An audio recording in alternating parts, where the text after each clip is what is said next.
So hello friends, क्या आप Amazon, Flipkart या मीशो पे सेलर है और हर महीने जीएसटी फाइल करते वक्त कंफ्यूज हो जाते हैं? रिटर्न कैंसिलेशन और एचएसएन वाइज समरी का टेंशन। आज मैं आपको स्टेप बाय स्टेप दिखाऊंगा कैसे 2025 का लेटेस्ट रूल के हिसाब से इजीली GSTR1 फाइल करें बिना मिस्टेक्स के। तो फ्रेंड्स, अब बात करें GSTR1 भी रिटर्न फाइल करने की, तो जैसे हम अमेज़ोन पर सेलर है, हमारे अमेज़ोन पर ई-कॉमर्स है, तो अमेज़ोन हर महीने जो रिपोर्ट है वो दे देता है, फ्लिपकार्ट भी दे देता है, बट मीशो पर आपको कलेक्ट करना पड़ता है। इनवॉइसेस वगैरह वो दे देता है, बट पूरी कंप्लीट रिपोर्ट नहीं देता है। तो अगर आप अमेज़ोन पर सेलर हो तो अमेज़ोन पर आपको पूरी रिपोर्ट्स मिल जाती है। अब फ्रेंड्स, जो हम अमेज़ोन पर सेल करते हैं तो जो अमेज़ोन से रिपोर्ट्स डाउनलोड करेंगे मंथली GSTR1 भी रिटर्न फाइल करने के लिए, तो अगर आप भी अमेज़ोन पर सेल करते हो तो आपको रिपोर्ट कैसे डाउनलोड करना है। जैसे मैं अमेज़ोन पर चले जाता हूँ, अमेज़ोन जो सेलर डैशबोर्ड है उसको ओपन कर लेता हूँ। उसको ओपन करने के बाद अब यहाँ पर आपको रिपोर्ट्स कहाँ मिलेगी, तो आपको नीचे स्क्रॉल करना है। देन यहाँ पर आपको रिपोर्ट्स का ऑप्शन मिलेगा।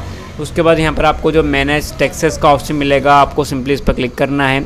इस पर क्लिक करने के बाद यहाँ पर आपको डाउनलोड रिपोर्ट का ऑप्शन मिलेगा, आपको सिंपली डाउनलोड रिपोर्ट्स पर क्लिक करना है। डाउनलोड रिपोर्ट्स पर क्लिक करने के बाद अब यहाँ पर आपको merchant tax report, MTR, stock transfer report, STR दोनों तरह की रिपोर्ट मिलती है। तो हमें मर्चेंट टैक्स रिपोर्ट MTR को जो डाउनलोड करना होता है, उसके बाद यहाँ पर आपको सिलेक्ट ईयर का ऑप्शन मिलता है। जिस भी ईयर का आपको रिपोर्ट डाउनलोड करना हो ईयर सिलेक्ट कर लेना है। सिलेक्ट मंथ, जिस भी मंथ की आपको रिपोर्ट डाउनलोड करना है, जुलाई, अगस्त, सितंबर, वो मंथ आपको सिलेक्ट कर लेना है। जैसे हमको सितंबर मंथ की जो रिपोर्ट डाउनलोड करना है तो हमने सितंबर सिलेक्ट कर लिया। उसके बाद यहाँ पर आपको B2B और B2C दो ऑप्शन मिलते हैं। तो जो B2C है वो नॉर्मल कस्टमर्स के लिए, मतलब कि जो GST रजिस्टर्ड नहीं है, ऐसे कस्टमर जो बिना GST वाले हैं। और जो B2B है जिनके पास GST है, जो जिन्होंने GST का यूज़ करा है अपने और ऑर्डर किया है, तो जो GST वाले ऑर्डर्स आते हैं उनकी रिपोर्ट आपको B2B मिलेगी, बिज़नेस वाले कस्टमर। और जो नॉर्मल कस्टमर्स है जिनके पास GST वगैरह नहीं है, ऐसे कस्टमर्स की रिपोर्ट आपको B2C मिलेगी। तो जो सबसे ज़्यादा कस्टमर वाली रिपोर्ट है आपको B2C मिलेगी। और जो B2B वाली है तो कभी कभी 1 से 2 कस्टमर्स के आपके पास ऑर्डर्स आते हैं। बहुत कम आपको जो B2B वाले कस्टमर मिलते हैं, सबसे ज़्यादा आपको जो B2C वाले कस्टमर ही मिलते हैं। तो आपको ये सारी चीज़ सिलेक्ट करने के बाद अब यहाँ पर आपको ऑप्शन मिलता है डाउनलोड रिपोर्ट का। आपको सिंपली डाउनलोड रिपोर्ट पर क्लिक करना है। तो यहाँ से आपकी जो भी मंथली रिपोर्ट्स है अमेज़ोन की वो डाउनलोड हो जाएगी। डाउनलोड हो जाने के बाद मैं चले जाता हूँ अपने फाइल मैनेजर में। फाइल मैनेजर में चले जाने के बाद मैंने यहाँ पर जो B2C और B2B दोनों ही रिपोर्ट्स डाउनलोड कर ली है। तो मैं सिंपली यहाँ पर B2C पर क्लिक करता हूँ और इस रिपोर्ट्स को ओपन कर लेता हूँ। तो जो हमारी रिपोर्ट्स है वो आ चुकी है, मैं इसको हटा देता हूँ, देन रिपोर्ट को ओपन कर लेता हूँ। रिपोर्ट को ओपन करने के बाद आप देख सकते हो जो भी आपकी रिपोर्ट्स है वो एक्सेल पर आ जाती है। अब यहाँ पर आपके जो सितंबर मंथ के जितने भी ऑर्डर रिफ़ंड हुए हैं, कैंसिल हुए हैं, डिलीवर हुए हैं, वो सारा डाटा यहाँ पर आपको देखने को मिल जाएगा। वो जो भी GST की रिपोर्ट है वो यहाँ पर अमेज़ोन दे देता है। तो यहाँ पर आप देख सकते हो रिफ़ंड वाले ऑर्डर्स भी हमारे पास, कैंसिल वाला भी है, शिपमेंट वाला भी है, सारे ऑर्डर्स मिल जाते हैं। तो यहाँ पर आपको इसके सामने ऑर्डर ID मिल जाता है, शिपमेंट ID मिल जाता है। उसके बाद यहाँ पर आप देखोगे आगे जाके तो यहाँ पर आपको एसएसएन कोड वगैरह तो सारी डिटेल्स मिल जाती है, मतलब कि आपका ऑर्डर कहाँ से निकला है, आपका स्टेट, आपका सिटी, उसके बाद कहाँ पर डिलीवर हुआ है, जो भी आपका प्रोडक्ट का अमाउंट था टोटल, उसके बाद जो भी इनवॉइस अमाउंट था, जो टैक्स अमाउंट था, उसके बाद जो IGST लगा, CGST है, SGST है, तो सारी डिटेल यहाँ पर आपको मिल जाती है इस टेबल में। इस टेबल को देखकर आप जो GSTR1 भी रिटर्न फाइल कर सकते हो। तो अब आपको इस टेबल को देखकर जो GSTR1 भी रिटर्न फाइल कैसे करना है, तो फिर से फ्रेंड्स अब आपको आ जाना है। आपको जो भी GST पोर्टल को आपको लॉगिन कर लेना है। GST पोर्टल को लॉगिन कर लेना है। मैं यहाँ पर कंटिन्यू पर क्लिक करता हूँ। देन मैंने यहाँ पर जो GST पोर्टल पर लॉगिन कर लिया। लॉगिन करने के बाद फ्रेंड्स अब यहाँ पर आपको GSTR1 भी रिटर्न फाइल करने के लिए सर्विस पर क्लिक करना है, रिटर्न पर आना है, रिटर्न डैशबोर्ड पर क्लिक करना है। रिटर्न डैशबोर्ड पर क्लिक करने के बाद आपको थोड़ा वेट कर लेना है। पेज ओपन हो जाने के बाद यहाँ पर आपको क्वार्टर सेलेक्ट कर लेना है। जैसे कि यहाँ पर आपको जुलाई टू सितंबर का GSTR1 भी रिटर्न फाइल करना है, तो मैंने जुलाई टू सितंबर क्लिक किया। देन यहाँ पर आपको पीरियड मिलता है जुलाई, अगस्त, सितंबर, कौन से मंथ की आप जो GSTR1 भी रिटर्न फाइल करने वाले हो। तो हम तो सितंबर की करना है, तो हमने सितंबर सेलेक्ट किया। सर्च पर क्लिक किया। सर्च पर क्लिक करने के बाद नीचे स्क्रॉल करना है। देन यहाँ पर आपको ऑप्शन मिलता है प्रिपेयर ऑनलाइन वाला, आपको सिंपली प्रिपेयर ऑनलाइन पर क्लिक करना है। प्रिपेयर ऑनलाइन पर क्लिक करने के बाद अब हमने यहाँ पर जो पहले ही कुछ चीज़ें फिल कर रखी है ताकि आपको ज़्यादा समय नहीं लगेगा समझाने के लिए। तो यहाँ पर आप फ्रेंड्स जो अमेज़ोन पर आप सेल करते हो तो यहाँ पर आपको जो B2C में जो सारी चीज़ें फिल करनी होती है, जो भी आपके ऑर्डर्स डिलीवर हुए हैं, तो यहाँ पर आपको 2 B2C मिलते हैं। एक तो B2C लार्ज इन्वॉइसेस वाला और एक और मिलता है आपको B2C अदर्स वाला। तो जो B2C लार्ज है वो बड़े इन्वॉइसेस मतलब कि जिनके पास बहुत ज़्यादा ऑर्डर्स आते हैं उनके लिए होता है। तो आपको जो सिंपली आपके पास कम ऑर्डर्स है, आपका छोटा बिजनेस है, तो आपको जो B2C अदर्स पर ही क्लिक करना है और जितने भी सारे ऑर्डर्स आपके आए हैं वो सारे आपको B2C अदर में ही फिल करना है। अब फ्रेंड्स मान लो कि जितने भी आपके ऑर्डर डिलीवर हुए सक्सेसफुली, जैसे मैं यहाँ पर आपको टेबल जो रिपोर्ट्स है वो ओपन करके दिखा देता हूँ। तो हमारे कितने ऑर्डर सक्सेसफुली डिलीवर हुए हैं, जो शिपमेंट लिखा है वो आपके जो ऑर्डर है वो सक्सेसफुली डिलीवर हुए हैं। तो मैंने शिपमेंट पर क्लिक किया। इस ऑर्डर का मेरे को GST रिटर्न फाइल करना है B2C अदर्स में। तो फिर से मैं पोर्टल पर आ गया। पोर्टल पर आने के बाद अब यहाँ पर आप देख सकते हो जो हमारा पहला ऑर्डर था दिल्ली वाला, उसका डाटा हमने यहाँ पर फिल किया है। अब जैसे ऐड रिकॉर्ड पर क्लिक करोगे, ऐड रिकॉर्ड पर क्लिक करने के बाद जो नया पेज ओपन हो जाता है और यहाँ पर आपको जो सारा डाटा फिल करना होता है। अब यहाँ पर मैं आपको दिखा देता हूँ। फिर से मैं रिपोर्ट को ओपन करता हूँ। रिपोर्ट को ओपन करने के बाद अब हमें यहाँ पर जो पहले क्या चाहिए, तो पहले हमें चाहिए यहाँ पर POS, मतलब कि कौन से स्टेट में ऑर्डर डिलीवर हुआ था। तो फिर से मैं टेबल को ओपन करता हूँ। उसको ओपन करने के बाद हम यहाँ पर जो स्टेट को देखेंगे तो जो हमारा ऑर्डर था वो दिल्ली में डिलीवर हुआ था, दिल्ली। तो हम यहाँ पर जो दिल्ली डाल देंगे। जैसा फिर से ओपन करता हूँ। जो POS है यहाँ पर आपको जो दिल्ली सिलेक्ट करना पड़ेगा। यहाँ पर आप देख सकते हो दिल्ली कहाँ पर है। यहाँ पर आपको दिल्ली सर्च करना है। POS में जिस भी स्टेट में डिलीवर हुआ है उस स्टेट को आपको सिलेक्ट करना है। जैसे मैंने दिल्ली सिलेक्ट किया, उसको टैक्सेबल वैल्यू होती है, तो टैक्सेबल वैल्यू आपको फिर से रिपोर्ट को ओपन करना है। टैक्सेबल वैल्यू आपको कहाँ मिलेगी, तो जो आपका इनवॉइस का जो ओरिजिनल प्राइस था वो 259 था और जो टैक्स वाला था तो टैक्स वाला यहाँ पर 219.49।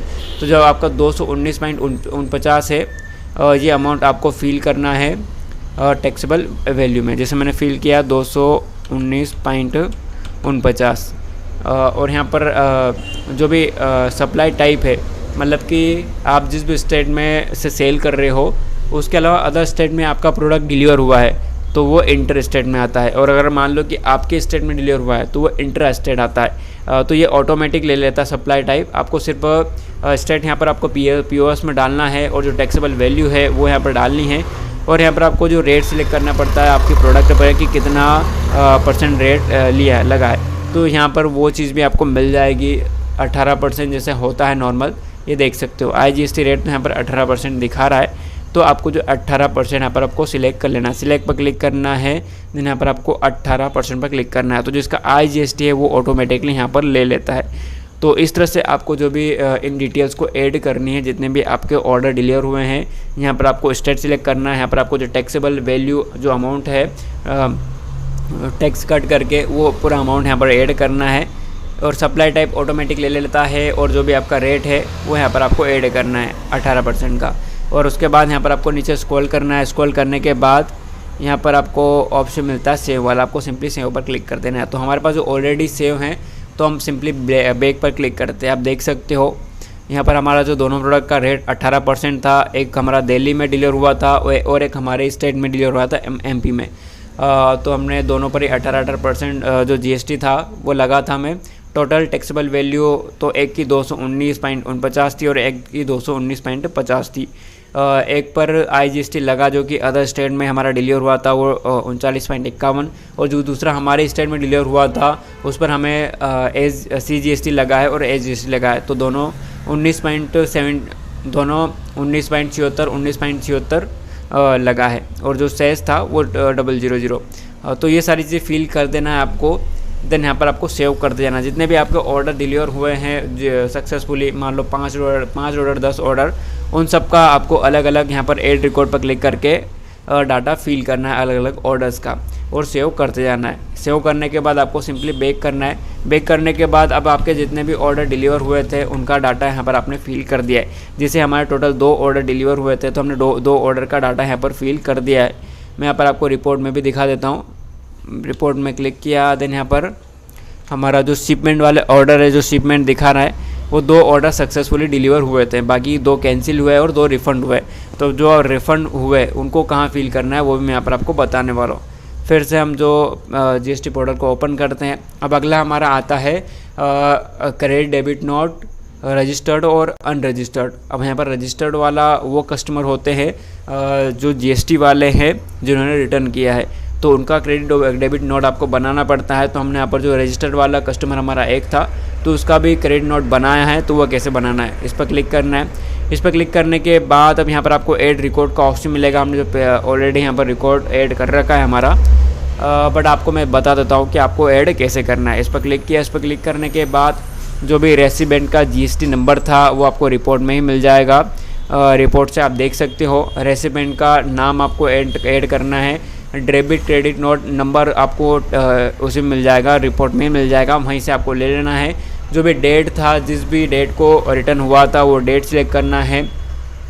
नोट टाइप में आपको क्रेडिट सिलेक्ट करना है। क्रेडिट सिलेक्ट करने के बाद यहाँ पर आपको नोट वैल्यू वो मतलब कि जो भी अमाउंट था कट के जो टोटल अमाउंट था उसमें से कट के जो अमाउंट बचता है, जिसमें यहाँ पर आपको हमारी B2C वाली रिपोर्ट है, इसमें ही बता देता हूँ। हमने B2B की रिपोर्ट डाउनलोड कर रखी है, बट आपको मैं B2C में ही बता देता हूँ। जैसे कि आप देख सकते हो यहाँ पर जो ओरिजिनल अमाउंट है और एक अमाउंट है टैक्स एक्सक्लूसिव वाला। तो जो टैक्स एक्सक्लूसिव वाला अमाउंट है वो आपको ऐड करना है यहाँ पर नोट वैल्यू में। और जो पीओस में तो आपको पता ही है, पीओस में आपको स्टेट सिलेक्ट करना है जिस भी स्टेट में डिलीवर हुआ था। ये सारी चीज़ फिल करने के बाद नीचे स्क्रॉल करना है और सेव पर क्लिक कर देना है। ऐसे आपके जितने भी रजिस्टर्ड कस्टमर है जिन्होंने रिटर्न किया है उसका आपको क्रेडिट डेबिट नोट बनाना है, जो B2B वाले कस्टमर है। अब आपके जो B2C वाले कस्टमर है उनका डाटा आपको कहाँ फिल करना है तो वो भी मैं आपको बता देता हूँ। आपको बैक आ जाना है। बैक आने के बाद नीचे स्क्रॉल करते हैं। अब हमारे जो अनरजिस्टर्ड जिनका जीएसटी नहीं है, जिन्होंने के ऑर्डर रिटर्न किया है वो वाले कस्टमर को आपको अनरजिस्टर्ड में ऐड करना है। अब यहाँ पर आप देख सकते हो हमारे 2 जो कस्टमर थे जिन्होंने कि रिटर्न किया है, ये हमारा B2C वाला है जिनका जीएसटी नहीं है। मैं यहाँ पर आपको दिखा देता हूँ रिटर्न। ये आप देख सकते हो सबसे ऊपर 2 रिफ़ंड दिखा रहे हैं, वो दोनों ने ऑर्डर रिटर्न किया हुआ है, तो उनका डाटा आपको फिल करना होता है अनरजिस्टर्ड में जिनका जीएसटी नहीं है। तो उसका डाटा आपको कैसे फिल करना है हमने ऑलरेडी फिल कर रखा है। ऐड रिकॉर्ड पर क्लिक करना है। ऐड रिकॉर्ड पर क्लिक करने के बाद यहाँ पर आपको डेबिट क्रेडिट नोट नंबर डालना होता है, तो नंबर आप अपने हिसाब से बना सकते हो। जो भी 2025 लिख देना आपको। उसके बाद जो आपको जो भी जितने भी आपके ऑर्डर रिटर्न हुए हैं, जैसे कि मान लो कि 02 हो गया, 02, 03, 04 कुछ इस तरह से आपको ऐड कर देना है, मतलब कि दे देना है क्रेडिट डेबिट नोट नंबर। उसके बाद आपका जिस भी डेट को ऑर्डर रिटर्न हुआ तो वो डेट एंटर करना है। नोट वैल्यू में आपको वहीं एक्सक्लूसिव टैक्स काट के जो भी आपका अमाउंट बच रहा है वो ऐड करना है। सिलेक्ट नोट टाइप में यहाँ पर आपको क्रेडिट सिलेक्ट करना है। क्रेडिट सिलेक्ट करने के बाद पीओस में आपको अपना स्टेट सिलेक्ट करना है, जिस भी स्टेट में डिलीवर हुआ था। स्टेट सिलेक्ट करने के बाद नीचे स्क्रॉल करना है। स्क्रॉल करने के बाद अब यहाँ पर आपको क्रेडिट करना है। स्क्रॉल करने के बाद आपका प्रोडक्ट पे जो भी जीएसटी लगा था 18%, 40%, 12%, वो आपको सिलेक्ट करना है। जैसे आपका 18% लगा था तो यहाँ पर आपको अमाउंट ऐड करना है। जैसे आप कुछ भी अमाउंट ऐड करोगे तो जो उसका IGST वो ऑटोमेटिक यहाँ से ले लेगा। ये सारी चीज़ फिल करने के बाद आपको क्या करना है, नीचे स्क्रॉल करना है। यहाँ पर आपको सेव वाला ऑप्शन मिलेगा, आपको सिंपली सेव पर क्लिक कर देना है, तो जो भी आपका रिकॉर्ड है वो ऐड हो जाएगा।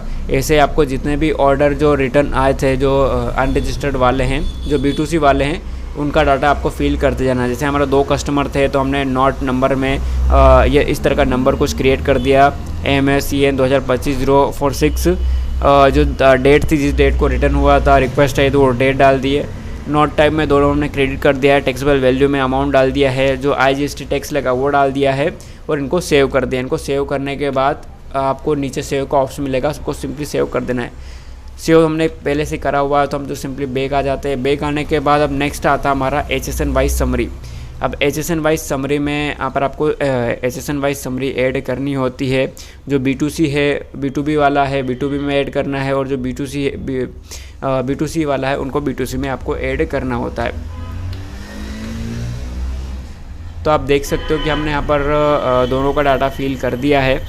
अब HSN वाइज समरी में आपको क्या फिल करना होता है, जो भी आपके ऑर्डर डिलीवर हुए थे सक्सेसफुली उन ऑर्डर्स का डेटा यहाँ पर आपको फिल करना होता है। जैसे कि आप देख सकते हो यहाँ पर हमने फिल कर रखा है HSN नंबर, जो भी आपका प्रोडक्ट का HSN नंबर था वो HSN नंबर हमने डाल दिया है। डिस्क्रिप्शन में यहाँ पर आपका जो भी प्रोडक्ट है वो उस प्रोडक्ट का नाम आपको डालना है। उसके बाद जो डिस्क्रिप्शन HSN पर ये ऑटोमेटिक ले लेता है। UKC में नॉस नंबर्स डाल दिया है। टोटल क्वांटिटी तो हमारे जो ऑर्डर्स थे, टोटल 2 ऑर्डर्स थे, तो 2 ऑर्डर्स के हमने 2 यहाँ पर ऐड कर दिया। उसके बाद ऑप्शन मिलता है आप पर आपको टोटल टैक्सेबल वैल्यू वाला, तो जो 2 ऑर्डर्स को प्लस करके जितना भी अमाउंट बन रहा था वो हमने यहाँ पर टोटल कर दिया। मान लो कि 200 का आपका एक ऑर्डर था, 200 के 2 ऑर्डर हो गए तो 400 रुपये यहाँ पर हमने ऐड कर दिए, 438 रुपये। उसके बाद जो रेट था 18% था तो 18% ऐड कर दिया। IGST हमारा एक ऑर्डर पे 219.50 था, और बाकी जो हमारे स्टेट में डिलीवर हुआ था उस पर CGST और HGST लगा, तो दोनों का हमने 19.76 ऐड कर दिया। मैं यहाँ पर आपको ऊपर टेबल में समझा देता हूँ। अब यहाँ पर आपको अपना प्रोडक्ट का HSN नंबर डालना है। डिस्क्रिप्शन में जो भी आपका प्रोडक्ट है वो ऐड करना है। Product name as in master, इसको आपको ब्लैंक छोड़ना है। डिस्क्रिप्शन इसको ब्लैंक छोड़ना है। UKC में यहाँ पर आपको नॉस नंबर्स का ऑप्शन मिलेगा, आपको नॉस नंबर सेलेक्ट करना है। टोटल क्वांटिटी आपके ऑर्डर्स के टोटल 2 ऑर्डर हमारे थे, हम 2 ऑर्डर यहाँ पर आपको डालना है। टोटल टैक्सेबल वैल्यू उन 2 ऑर्डर्स का जितना भी अमाउंट था उनको प्लस करना है। मतलब कि जो एक्सक्लूसिव टैक्स टोटल जैसे कि 250 का ऑर्डर था उसको काट के जो एक्सक्लूसिव टैक्स आता है, जैसे मैं यहाँ पर आपको दिखा देता हूँ फिर से। जो आपका प्रिंसिपल जो टोटल अमाउंट आपका 249 है, तो जो प्रिंसिपल वाला एक्सक्लूसिव टैक्स है उसको आपको ऐड करना है दोनों ऑर्डर्स का, दोनों को प्लस करके यहाँ पर आपको इकट्ठा यहाँ पर डाल देना है, इसमें ऐड कर देना है टोटल टैक्सेबल वैल्यू में। उसका रेट आपको 18% दे देना है। अब यहाँ पर आपको इंटीग्रेटेड टैक्स में मान लो कि एक ऑर्डर हमारे स्टेट में डिलीवर हुआ था, उस पर हमें CGST और HGST लगेगा, और जो अदर स्टेट में हुआ था उस पर IGST लगेगा। तो एक ऑर्डर पर आपका जो भी अमाउंट था उस पर आपको इंटीग्रेटेड टैक्स निकालना है, IGST निकालना है, और जो दूसरा आपके ऑर्डर आपके स्टेट में डिलीवर हुआ था उस पर आपको CGST और HGST निकालना है, और दोनों में CGST HGST फिल करना है और एक में IGST फिल करना है। ये सारी चीज़ें फिल करने के बाद आपको सिंपली यहाँ पर ऐड का ऑप्शन मिलेगा, ऐड पर क्लिक कर देना है। देन सबसे लास्ट में आके आपको सेव का ऑप्शन मिलेगा, आपको सेव पर क्लिक करके इनको सेव कर देना है। तो ये आपका डाटा सेव हो जाता है HSN वाइज समरी वाला। अब जो नेक्स्ट आता है हमारा डॉक्यूमेंट इशूड वाला, तो डॉक्यूमेंट इशूड पर क्लिक करोगे तो यहाँ पर आपके जितने भी डॉक्यूमेंट इशूड हुए थे, मान लो कि आपको टोटल 7 ऑर्डर्स मिले थे, जिनमें से कुछ ऑर्डर आपके कैंसिल हुए थे, कुछ रिटर्न हुए थे और कुछ डिलीवर हुए थे। तो यहाँ पर आप देख सकते हो हमने यहाँ पर फ्रॉम में 2 ऑर्डर्स डाल दिए जो कि हमारे सक्सेसफुली डिलीवर हुए थे। 2 में हमने 5 ऑर्डर्स कर दिए जो कि यार रिटर्न और रिफ़ंड दोनों को मिलाकर आ गए। टोटल हमारे 7 ऑर्डर्स हो गए, जिसमें से 5 कैंसिल हुए जो रिटर्न और कैंसिल दोनों को मिलाकर, और जो 2 ऑर्डर थे वो सक्सेसफुली डिलीवर हुए। तो ये हमारा डाटा जो है फिल हो गया। तो यहाँ से हमको ये सारी चीज़ें फिल कर देना है और एड डॉक्यूमेंट पर क्लिक करके इनको फिल करने के बाद नीचे सबसे लास्ट में आ जाना है। देन नीचे लास्ट में आपको सेव का ऑप्शन मिलेगा, आपको सेव पर क्लिक कर देना है। यहाँ पर आप देख सकते हो सेव का ऑप्शन मिलता है, आपको सेव पर क्लिक कर देना है। सेव पर क्लिक करने के बाद आपको फिर से बैक आ जाना है। बैक आने के बाद ये सारी चीज़ें आपकी जो फिल हो जाती है, आप देख सकते हो हमारे जो भी ऑर्डर डिलीवर हुए थे सक्सेसफुली वो B2C अदर्स में हमने सारे ऐड कर दिए। उसके बाद जो GST वाला कस्टमर था जिसने कि रिटर्न कर दिया था, तो उस रिटर्न का डाटा हमने रजिस्टर में ऐड कर दिया है। और जो जिनके पास GST नहीं थी, जिन्होंने भी प्रोडक्ट रिटर्न किए थे, तो उनका भी क्रेडिट डेबिट नोट बना दिया हमने अनरजिस्टर्ड में।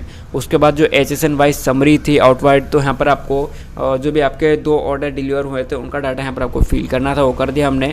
डॉक्यूमेंट इशूड में आपके जितने भी सारे ऑर्डर्स आपको मिले थे उन सब का डाटा फिल करना था, तो वो भी हमने यहाँ पर कर दिया है। ये सारी चीज़ें फिल कर देने के बाद अब आपको ऑप्शन मिलता है जनरेट समरी वाला। आपको सिंपली जनरेट समरी पर क्लिक करना है। इस पर क्लिक करने के बाद आपको नीचे स्क्रॉल करना है, जो आपकी समरी है वो जनरेट हो जाएगी। यहाँ पर क्या दिखा रहा है, your generate summary request has been received, please check the status in something by clicking by refresh to view consider summary and file GSTR1। तो यहाँ पर आपको जनरेट समरी पर क्लिक करने के बाद पेज को रिफ्रेश करना होता है। तो हम सिंपली एक बार पेज को रिफ्रेश कर लेते हैं।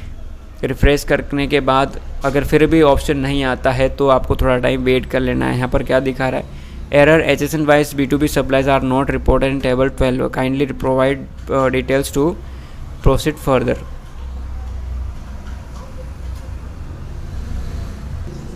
तो फ्रेंड्स यहाँ पर वार्निंग का ऑप्शन मिल रहा है, तो आपको यस पर क्लिक कर देना है। यस पर क्लिक करने के बाद थोड़ा टाइम वेट करना है, देन नीचे स्क्रॉल करना है। तो यहाँ पर आपको फिर से जनरेट समरी का ऑप्शन मिलता है। हमारे पास कुछ एरर्स दिखा रहा है, return form is already ready to be filed, please click refresh icon to see change in status. तो यहाँ पर रिफ्रेश फिर से करने के लिए बोल रहा है, तो फिर से हम रिफ्रेश कर लेते हैं। फिर से हमने रिफ्रेश किया, देन फिर से हम स्क्रॉल करते हैं। तो यहाँ पर आप ऑप्शन दिखा है प्रोसीड टू फाइल समरी वाला, इस पर क्लिक करते हैं। इस पर क्लिक करने के बाद अब यहाँ पर हमारा जो सारा भी डाटा देखने के लिए मिल जाएगा। जो सारी चीज़ें हमने ऐड करी है वो सब यहाँ पर हमें देखने के लिए मिल जाएगा। नीचे स्क्रॉल करके और भी देखते हैं। सेटिस्फाइड 211 जो भी हमारे ऑर्डर्स थे उन सब का डाटा यहाँ पर मिल जाता है। सबसे लास्ट में आ जाना है, एंड में एंड रिपोर्ट देख लेना है। तो यहाँ पर आपको ऑप्शन मिलता है फाइल स्टेटमेंट का, आपको सिंपली फाइल स्टेटमेंट पर क्लिक करना है। फाइल स्टेटमेंट क्लिक करने के बाद यहाँ पर आपको चेक बॉक्स को फिल करना है, ऑथराइज सिग्नेचर को आपको सिलेक्ट करना है। देन यहाँ पर आपको फाइल विथ EVC का ऑप्शन मिलता है, सिंपली आपको फाइल विथ EVC पर क्लिक कर देना है। देन यहाँ पर आपके पास एक OTP शेयर किया जाएगा, उस OTP को आपको फिल करना है। OTP फिल करने के बाद आपको सिंपली वेरीफाई पर क्लिक करना है। वेरीफाई पर क्लिक करने के बाद आपको थोड़ा टाइम वेट कर लेना है। तो फ्रेंड्स हमारा जो GSTR 1B है वो सक्सेसफुली रिटर्न फाइल हो चुका है। तो इस तरह से आप जो GSTR 1B को रिटर्न फाइल कर सकते हो, ये तरीका मिल जाता है। अब यहाँ पर हमें चेक करने के लिए क्या करना होगा, फिर से सर्विस पर आते, रिटर्न पर आते हैं, रिटर्न डैशबोर्ड पर क्लिक करते हैं। इस पर क्लिक करने के बाद थोड़ा वेट कर लिया, वेट करने के बाद जो पेज ओपन हो गया। अब नेक्स्ट आपको उस पर क्वार्टर पर क्लिक करना है, जो भी हम जिस भी मंथ का हमने फाइल किया उसको सिलेक्ट करना है, सर्च पर क्लिक करना है और आप देख सकते हो जो हमारा GSTR 1B है वो रिटर्न फाइल दिखा रहा है। स्टेटस यहाँ पर आपको फाइल दिखा देगा। अब हमारा जो GSTR 3B है वो यहाँ पर इसकी ड्यू डेट है 20 तारीख, तो 20 तारीख से पहले हमें इसको भी रिटर्न फाइल करना है। तो फ्रेंड्स इस तरह से आप जो GSTR 1B रिटर्न फाइल कर सकते हो, तरीका आपको मिल जाता है। उम्मीद करता हूँ आपको वीडियो पसंद में आएगी। ऐसी इंटरेस्टिंग वीडियो देखने के चैनल को सब्सक्राइब जरूर से कर लीजिएगा।